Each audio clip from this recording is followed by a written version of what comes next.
acid attack. An acid attack, also called acid throwing, is a form of violent assault involving the act of throwing acid or a similarly corrosive substance onto the body of another with the intention to disfigure, maim, torture, or kill. Acid attacks can often lead to permanent blindness.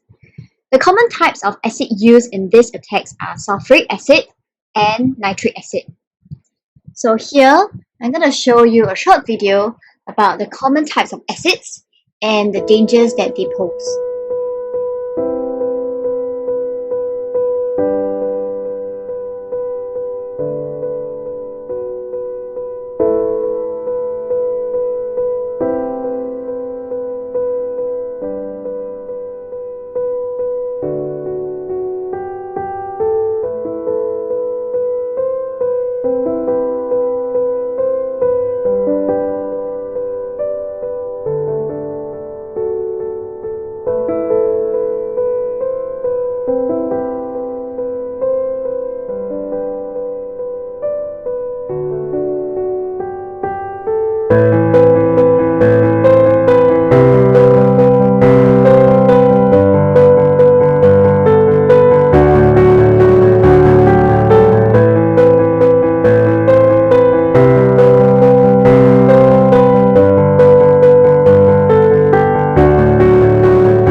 Okay, so today's focus is on acids, and then we will move on to take a look at bases, or in other words, alkali. Right? So chapter overview. First of all, we will have an introduction to acids. So what exactly are these corrosive substances? Okay, what kind of reactions do they have? Okay, and of course, acids, they have low pH. At the other end of the spectrum, we have bases and alkalis. They are equally corrosive. Okay, so we will take a look at the pH scale and the different substances and the different pH. And lastly, we'll take a look at the types of oxides. So first part, introduction to acids. Okay, we will define acid in chemistry terms. Okay, so why is it that some solutions, they are considered acids while some solutions are not? Okay, in fact, why do we learn acid is, it is everywhere. Okay, inside your stomach. Okay, your gastric juice contains hydrochloric acid. In fact, hydrochloric acid is very, very, very corrosive. Just that in your stomach, there is this mucus lining that help to protect it from being burnt. Okay, even your muscles, your proteins. Okay, proteins are made out of many, many, many amino acids. They are acids because they behave like it. So how do we know whether a substance is an acid? Okay, so we will find out. Alright, so I want you all to recall in lower sec where you all learn about acids. Okay, what are some of the acids that you commonly encountered? Okay, so write it down on a piece of paper and see how many acids you can recall. Okay, so some of the common ones that we have encountered so far will be hydrochloric acid, okay, HCl, nitric acid, HNO3, sulfuric acid, H2SO4. And another one that we consume quite often will be ethanoic acid, or we call it vinegar in everyday term. Okay, I want you all to put asterisk or star the first three acids because these are the three common ones. Okay, so at this point, by looking at this table, ask yourself, these four are considered acids. So what is the common thing about these four? What do they produce that allows them to have the acidic property? Okay, at this point, I hope you realize that all four of them, they have H plus ions. Okay, and if you realize all these four substances, what state are they in? What state are they in? Okay, they have a state symbol, aqueous. Recall what is an aqueous state. What is an aqueous state?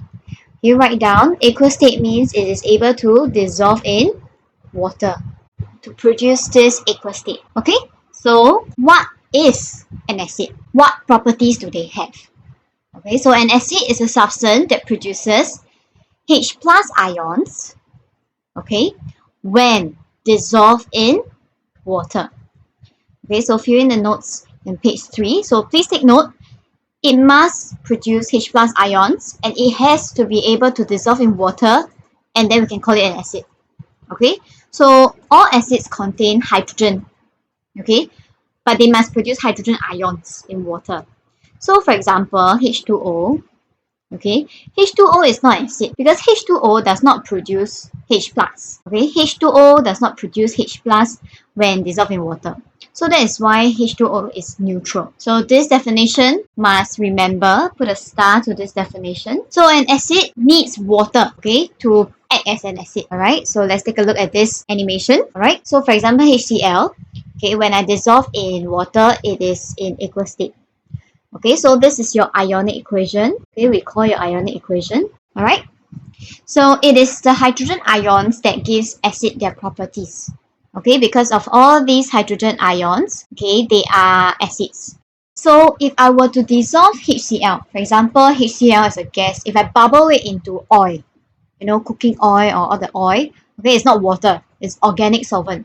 If I were to bubble it into a beaker of oil, okay, it will not produce H plus. It will not produce H plus and it will not act as an acid. So if you compare these two diagrams, the one on the left, the one in water, they are all ions. Okay, so you can see charges, H plus, Cl minus. But if they are bubble into a beaker of organic solvent like oil, okay, they remain as covalent molecule. Okay, you can see that the bold line in between represents the covalent bond. Okay, non-metal, non-metal. So they remain as covalent molecules. They do not have acidic properties. So in water, I will have the H plus and Cl minus, whereas in organic solvent, the molecules will not dissociate. Okay, they will not dissociate. Dissociation means separate. Okay, they will not be separated. Okay, but of course in chemistry, we don't use the term separate. We say dissociate. So that is the chemical term. So when they are in organic solvent, I need to emphasize this. In organic solvent, they do not dissociate, they do not produce H plus, and they don't act as an acid. So properties of acid, I'm sure you have tried and tasted lemon before, right? So yes, all sour fruit, okay, all the citrus fruit like orange, lemon, they have acid inside. Okay, so that is why they taste so sour. And acids, they can conduct electricity. Okay, recall, conducting electricity requires mobile charge carriers. Okay, they require mobile charge carriers. So what happens is that when acid dissolve in water, they dissociate to form these ions. Okay, so H plus, Cl minus, they can move around, they are mobile. Okay, they are mobile, they can conduct electricity because they have charge. So these ions are mobile, act as mobile charge carriers. However, if they are dissolved in oil or organic solvent, what do you notice about the HCl? You look at the diagram, they remain as molecules. Okay, so if you look at the diagram, are there any mobile ions? Are there any charged particles? The answer is no. So they don't conduct electricity. Okay, so that's why the light bulb here is not lit. Alright? And for acid, how to test for it? We use moist blue litmus paper. Okay, they have pH less than 7. And when we have moist blue litmus paper, we dip it inside, they will turn red. Okay, so this moist litmus paper allows the acid to dissolve in water to form hydrogen ions. The litmus paper, when you use litmus paper, it has to be wet, okay, because it has to have the water to let the acid perform as an acid. Understand? Okay. So what is the definition of acid? So recall, the first learning objective is that acid is a substance that dissolve in water to produce H plus ions. Okay, please note you need to write down the word ions. If you write hydrogen, I will think that you are writing H2, hydrogen gas. Okay, if you don't want to write hydrogen ions, you can just write the formula. The formula is okay too. Okay, so this is the first learning objective. Put a tick on the first page of your notes. Okay, after learning about acids, let's move on to the reactions. So this is the most important part of the topic, acids. Okay, so acids can react with a lot of things, and there are three main type of reactions for acids. Okay, so acids can react with metals. Okay, acids can react with bases. Acid can also react with carbonates. And we will zoom in and take a look at the reactions in detail. Okay, so first one, acid can react with reactive metals. Alright? So in this case, okay, I'm going to show you an experiment where I have a piece of magnesium strip and then I add hydrochloric acid to it. So I would like you all to observe, okay, and tell me what do you see. So from this reaction, okay, I can see that the magnesium strip is moving or floating around, and then surrounding it, do you see all the small bubbles? Okay, there are many small bubbles. Actually, the reason why this magnesium is moving around because these small bubbles, okay, they are sort of carrying it, and bubbles contains gas. Okay, so at this point of time, if I were to ask you, okay, what do you see?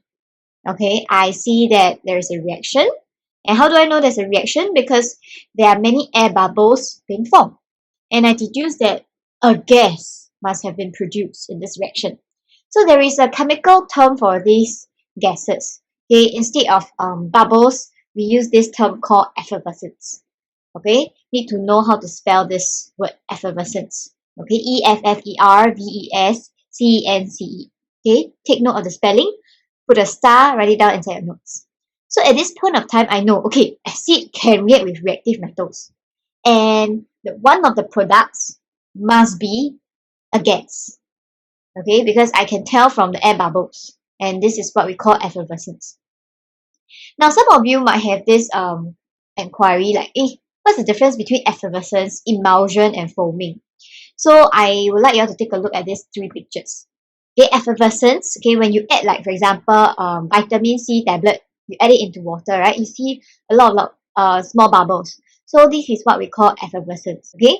Then emulsion is where oil and water, okay, if you mix oil and water, then you shake very hard. Then you'll start to see all these small bubbles, that these oil droplets that cannot mix with water. So this is what we call emulsion. Then of course foaming is just the bubbles you can see is formed at the top, at the surface of the water. Okay, so A is effervescence, B is emulsion, and then C is foaming. Alright, so back to this reaction. Okay, when they react, okay, we see effervescence here. Okay, so the question is, what gas do you think is produced in this reaction? So recall, okay, the gases that we have learned in Sec 2. So you all have learned and test for gases. For example, hydrogen gas, oxygen gas, carbon dioxide gas, okay, and ammonia gas. So you ask yourself, can it be oxygen gas? Magnesium and acid, can it be oxygen? Is there any oxygen in the reactant in the first place? Don't have, right? So cannot be oxygen. Then can it be carbon dioxide gas? Is there any carbon? Is there any oxygen? Also don't have, right? Because whatever that you put on the left hand side will appear also on the right hand side. So can there be ammonia gas, NH3? Can it be ammonia gas? There is no nitrogen, okay? So the only possible gas that can be produced will be hydrogen gas. Okay, so one of the product will be hydrogen, okay? Now before I show you the other product, I want you all to think. I see effervescence. Okay, from the previous example, you saw the video, you see bubbles, you see effervescence. Okay, when you see effervescence, you can deduce, oh, a gas must be formed. So the next step is, how do you identify the gas? So at this stage, you roughly guess, okay, it has to be hydrogen. So the question is, then how do you confirm that it is hydrogen gas? Okay, so what test will you do to confirm that this gas is hydrogen? You will use a lighted spleen. Okay, so when you use a lighted spleen, and if there is really hydrogen gas present, what will happen? You will hear a pop sound, and not just that, the lighted spleen will extinguish. Okay, so the lighted spleen will extinguish with a pop sound. Okay, why will it have a pop sound? Is because hydrogen gas itself is very flammable, it's explosive. Okay, so if actually a lot of hydrogen gas, right, the pop sound will be boom, like that. Okay, so from here, okay, we confirm that there is a gas produced. Okay, then when you confirm that there is a gas produced, you must test. You must identify what's the gas. Okay, so if the question say, okay, how do you test? Then you will say lighted spleen. Then you don't just stop there. You must continue to tell me the result of the test. You continue and say that, oh, it extinguishes the lighted spleen with a pop sound. Now, after we have identified that hydrogen gas is produced, okay, So if you look at this reaction here, alright, and magnesium plus hydrochloric acid. Okay, so I need to balance the equation. So to balance the equation, I will write a 2 here because hydrogen gas, the formula is H2. Okay, so I have my hydrogen gas that is produced because of this 2 hydrogen. Then what are the 2 elements that remain in the reaction? You'll notice that magnesium is remaining, and then I also have my chlorine element here. Okay, so these two, alright, they will combine to form something. Okay, they'll combine to form something. So magnesium and chlorine, one is a metal, one is a non-metal. So metal and non-metal, they will chemically combine to form magnesium chloride. Okay, so in this case, acid plus metal, alright, will always give me hydrogen gas, and this part here is your salt. Okay, so first reaction, acid plus metal will react to form salt and hydrogen. Okay, so from this chemical equation, I'm going to expand so that I can do my ionic equation. So if you recall, the first step to write ionic equation is to write the balanced chemical equation. Then the second step is to expand them. So I expand those that are in aqueous state. Solid state, gaseous state, liquid state, they all remain the same. Okay, but in aqueous state, right? Aqueous state, these ions, they can separate themselves and they can move around. Okay, so if you take a look, this is my hydrochloric acid. So my hydrochloric acid, when they dissolve in water, they dissociate, they separate to form hydrogen ions. Then of course my chloride ions as well. Then magnesium chloride is soluble. Soluble in water means when it dissolves in water, the ions will separate to form Mg2 plus and Cl minus. Okay, so if you notice, because I balanced my equation already, this 2 belongs to the H and the Cl. So I will have 2H plus ions, 2Cl minus ions, and then in this case, Mg2 plus, and then I have a 2Cl minus. This 2 only belongs to the chloride. Okay, now in this case, okay, I noticed that, okay, I have my chloride ions at the start and after that. So recall, I will need to cancel out the ones that appear for both sides. Okay, so I'm going to cancel them. Okay, so I cancel out my chloride. Again, with this, I'll get my ionic equation. Okay, so if you take a look at this, I have my magnesium that remains the same, no change, solid state. And then I have my hydrogen ions because of the acid. And then I will react to form magnesium chloride, okay, with this magnesium 2 plus aqueous ion here. And then I will have my hydrogen gas, okay. So this is how I get my ionic equation from the chemical equation. So at this point of time, I want you to take note that this salt form is an ionic compound. Okay, I have cation, which is Mg2 plus. It is also made up of an ion, which is Cl minus. Okay, then if you notice, at the start I have HCl. Then this hydrogen here is being replaced by the metal. Okay, so this is called a salt. Okay, a salt is when the H of the acid is being replaced by whatever that it is reacting with. So we see that acid can react with metals. And then in fact, if you go back here, it says reactive metal. So that means, right, there are some metals that are unreactive. Okay, so if you take a look at this, copper is a metal. Okay, acid can react with metal, right? But copper is a metal, but copper doesn't react. So what does this mean? Okay, it means that this copper metal here, they are unreactive. Okay, so acid, right, even though they can react with a lot of things, so acids can only react with reactive metal to form salt and hydrogen. Okay, actually, there is not only copper that's unreactive. There are 2 more metals that are unreactive. Can you make a guess? Okay, something that people use it to make jewelries. Okay, and the 2 other unreactive metals are silver and gold. Okay, so these 3 metals are unreactive. Okay, put a star to this part. These 3 metals are unreactive. Okay, copper, silver, gold, they are unreactive. They cannot react with acid. That is why, okay, some countries, their money, their coins are made with copper. Okay, and we also have silver and gold. Okay, silver and gold are used to make jewelry. Okay, so they are unreactive and they will not react with acids. Okay, that's why they are rather long lasting. Okay, so acids don't react with very unreactive metals such as copper, silver, gold. Then what about very reactive metals? Okay, will it be safe for us to react with very reactive metals? Okay, the answer is no. Okay, we don't react with very reactive metals, okay, because they are unsafe. Warning, warning, extreme danger, clear the area. As our cesium sinks in the water, the rapid generation of hydrogen gas should produce quite an explosion.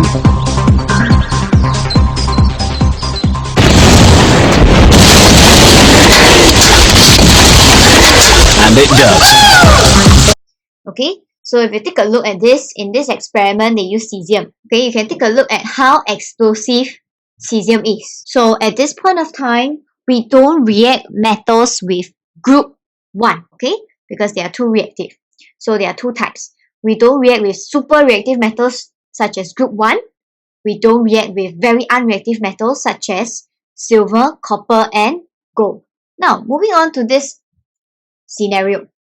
Okay, I have this metal called lead metal. Okay, but this lead, even though it's a metal, it will react, but then after that it will stop. Okay, so this lead and this hydrochloric acid will react. Okay, and then they will form salt and hydrogen. So same thing, same products. Hydrogen will be formed, a salt will be formed. Okay, you can see that this lead and the chloride will combine to form lead 2 chloride. But then they react halfway, they will stop. Why is that so? Why react halfway will stop? I want you to take a look at this state symbol. Okay, so here I have my lead metal, I have my acid. So when these two react, I form lead 2 chloride. So the reaction proceeds. But then, after a while, I have this lead 2 chloride form. And this lead 2 chloride is insoluble. So what do you notice? The lead is still here. Some of them not reacted, not fully reacted yet. What do you notice? Can this acid, this blue solution here, can this acid continue to react with the lead metal inside? Think. Can it react? There is this insoluble lead 2 chloride layer protecting it. Okay? And because of this insoluble layer, reaction will stop. So at first it will react. So lead and hydrochloric will react to form this layer. Then after that, it will stop because it's blocking it from further reaction. Okay? So I want you all to put a star and write it down inside your notes. Okay? The reaction will start, but it will stop halfway because this layer formed is insoluble. And it's insoluble, it prevents the acid from further attacking the lead metal. So that's why react halfway. So appear not to react. Actually got react, but after a while it stopped. Next reaction. Acid can react with carbonates and hydrogen carbonates. And this reaction is actually very useful. Why? So one day, okay, Miss Bay wants to have a party. Okay, and party we must have balloons. Many balloons. Alright, so I'm going to blow many balloons. But you know, things happen. Murphy's Law. Alright, when I want to blow balloon, I got ulcer. Okay, and then I have many ulcers, so painful. I can't blow it anymore. And then I decided, okay, I'm not gonna, blow it using my mouth. I'm gonna use my chemistry knowledge. Okay, being a very hardworking and enthusiastic student when I was learning chemistry, I decided that I should put my chemistry knowledge to use. Okay, so what I do is, I decided, okay, I'm going to blow balloons, right?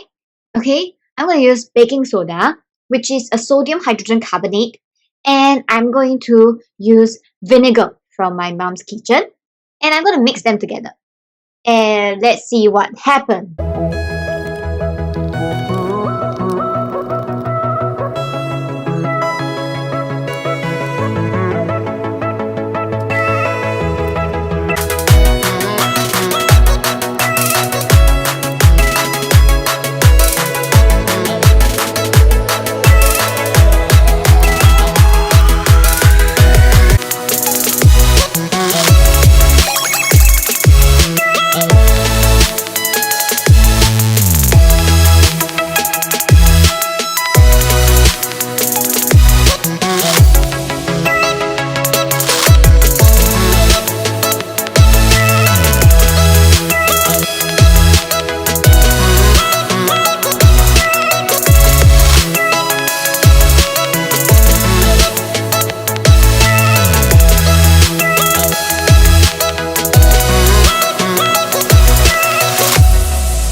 I notice that the balloons are becoming bigger and bigger and bigger, which means that a gas is being produced. Okay, now a gas is being produced. That is why the balloons become bigger. I don't even need to use my mouth to blow it. Alright, all I need to is to apply my chemistry knowledge. So that's why chemistry is very important.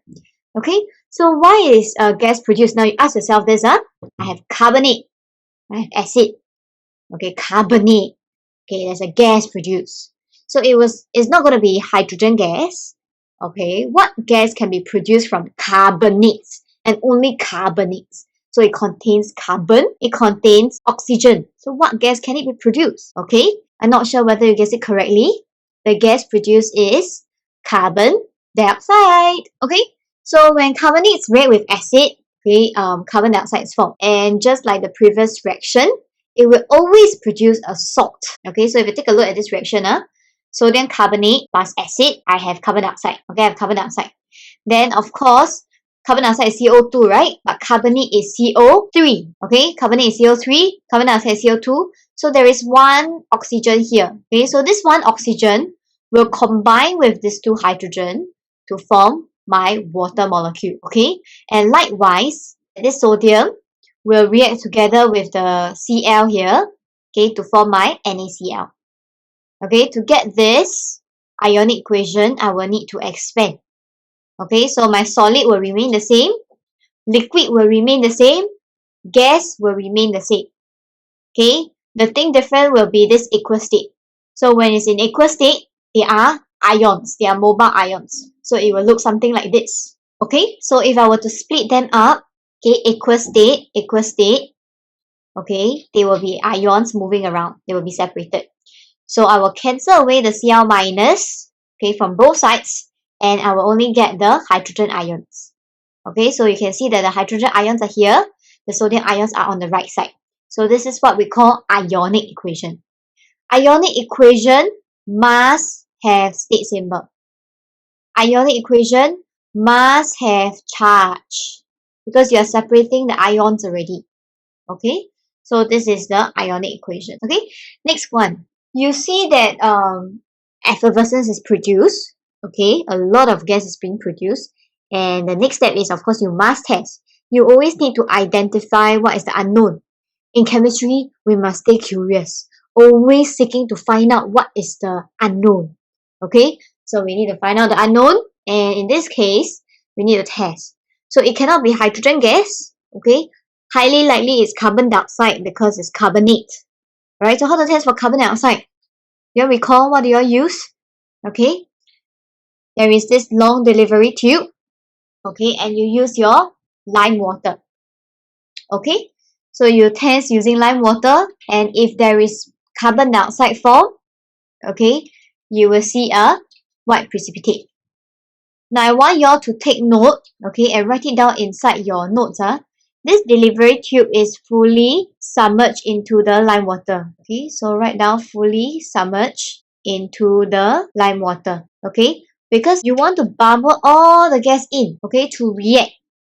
So this delivery tube, the long one must be fully submerged. Okay, so why is there a white precipitate form? Okay, because whatever that is being formed is insoluble. Okay, so CO2 plus calcium hydroxide. Now, if you don't know the reaction, it's fine. Okay, you just write it down first. Okay, you will form calcium carbonate plus H2O. And this is insoluble. Just write it down first, and then we will take a look at it when we go through another reaction. Okay, so carbon dioxide react with lime water will form white precipitate. Okay, you will see the solution become cloudy, become milky, become chalky. But now we don't say chalky, we say white precipitate. Okay, so this white precipitate is formed and it is insoluble, right? So at this point, we say, okay, I use lime water, I test, I see white PPT. It means that carbon dioxide is produced from the reaction. Okay, so let's take a look at how to test for carbon dioxide. Okay, so I have this lime water here. Okay, you can see this delivery tube submerged all the way into the lime water.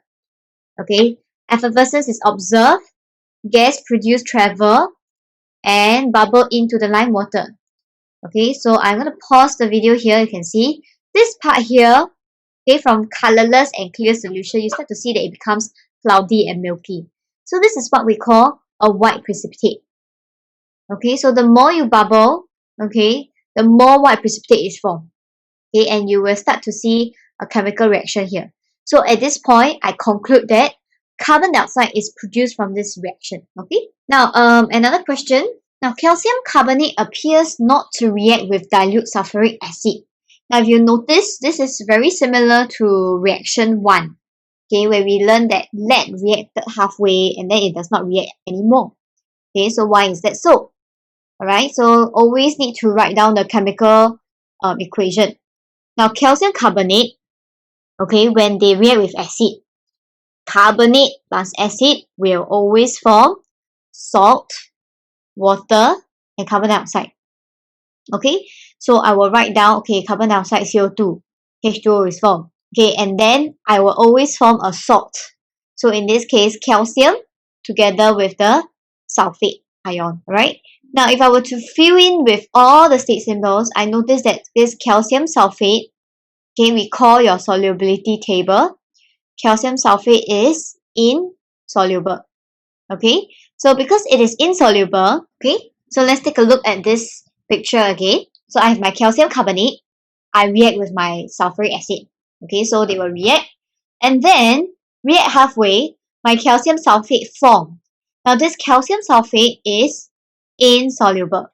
So this insoluble calcium sulfate will surround the calcium carbonate and stop the reaction.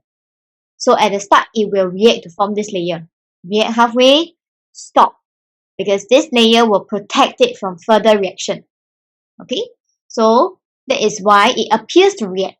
Appears to react halfway and then stop. Okay, so the concept is the same.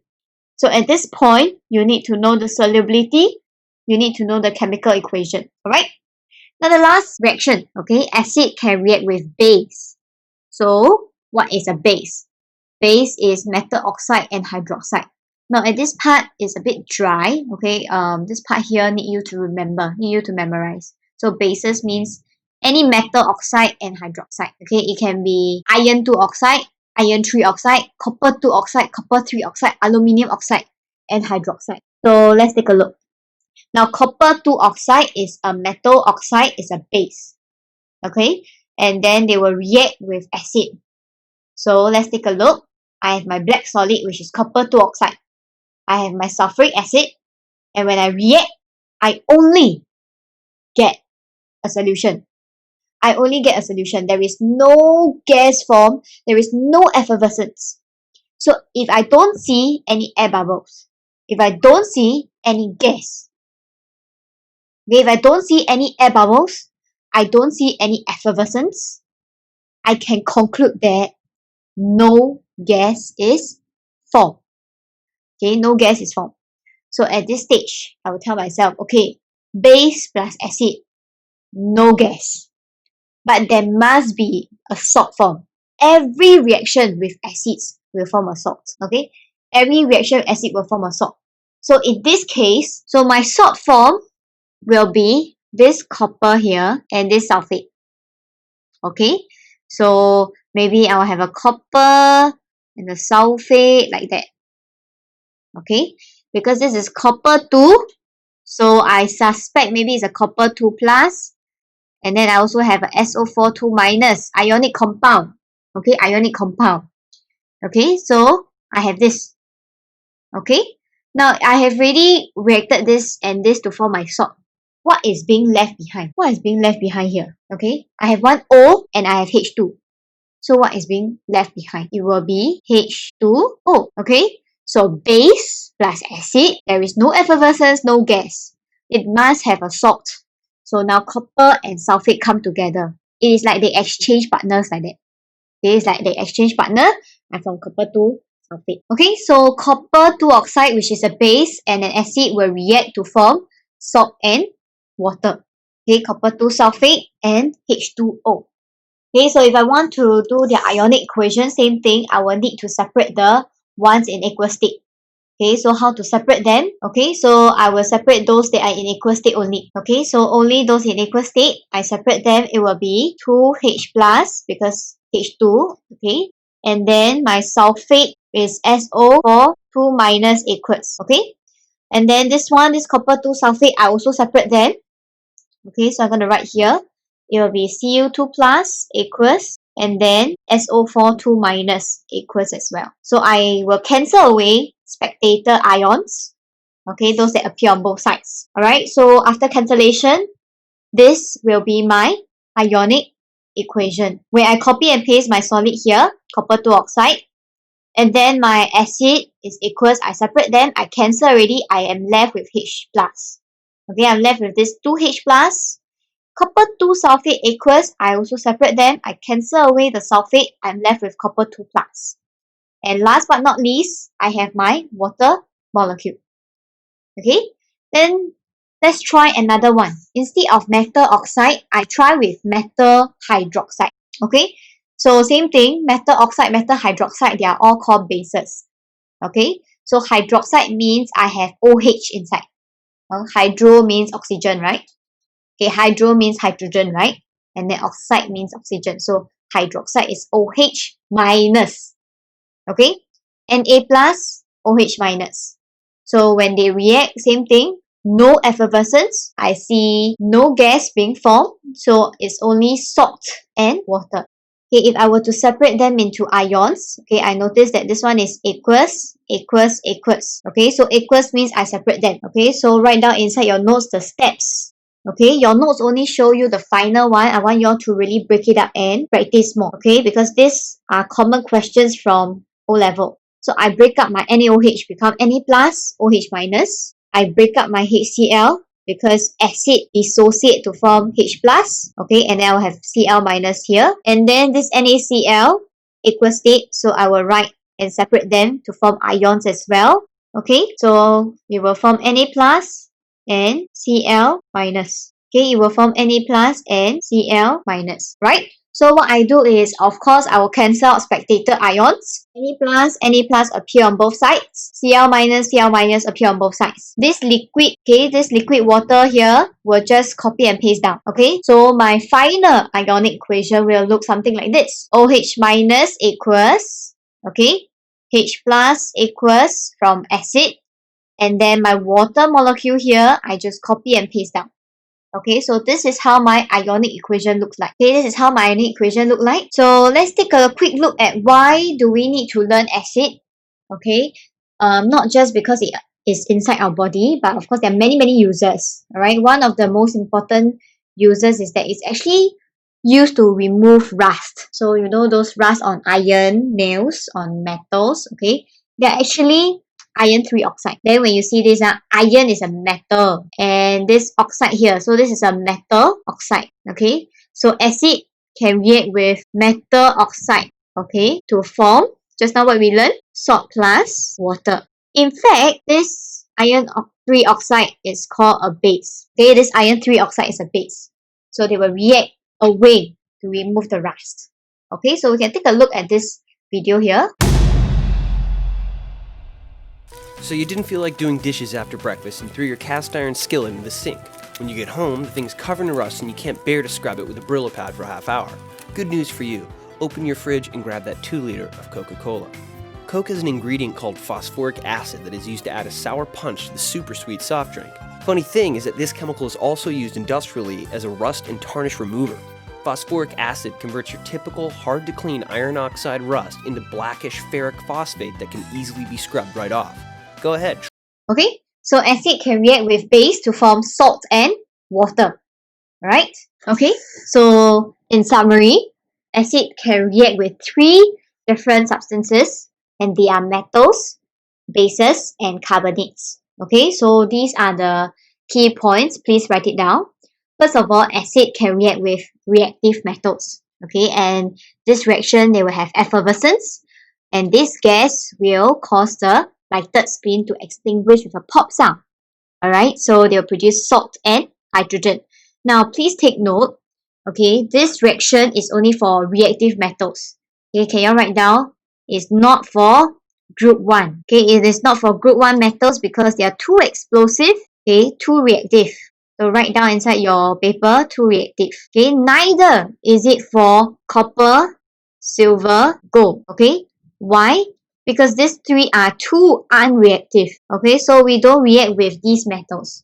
Okay, we react with other metals like iron, aluminium, magnesium. Okay, group 2, group 3. Okay, but not group 1, and it will never react with copper, silver, gold. Okay, then the next reaction, okay, where we saw the birthday party. Alright, acid can react with carbonate. Okay, and this reaction will cause the balloon to be inflated. So which means a gas is produced. So carbonates will produce carbon dioxide. Okay, carbonates will produce carbon dioxide. And all reaction will produce salt. Okay, all reaction will produce a salt. So salt, water, and carbon dioxide. The last reaction, okay, is a base. Metal oxide, metal hydroxide. So they can react with acid. Okay, there is no effervescence. So they only produce a salt and water. So these three reactions are the essence of acid. So you need to know. Okay, and of course, these are the useful reactions that we also use in our daily life. Okay, so put a tick on the first page of your notes. Okay, after this lesson, we will move on to the next part. Okay, we will take a look at bases. Okay, bases again. And of course, alkali, which is at the other side of the spectrum. So acid, they have pH below 7. Alkalis have pH above 7. Okay, so they also have their own set of reactions. Alright, so we will take a look at it in the next part.